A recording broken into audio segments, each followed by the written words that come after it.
If we think about the airline passenger industry, today there are only 4 horizontal horizontal systems in the world that manage 100% of the world's passenger system: Amadeus, Sabre, Galileo, and WorldSpan.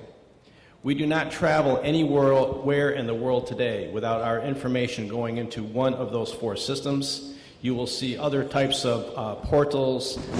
They may be Travelocity, Cheap Tickets, Expedia, Orbitz, and so on, but they link into one of those 4 systems.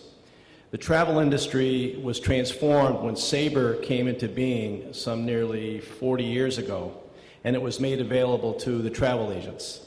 And Sabre was a horizontal platform that basically allowed the vertical integration of all of the disparate systems for all the airlines around the world.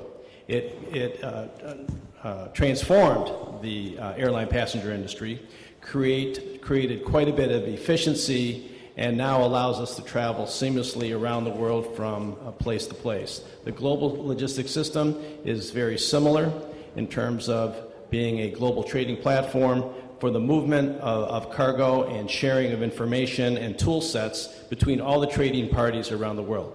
So I thought that would just give you a brief summary of the GLS system.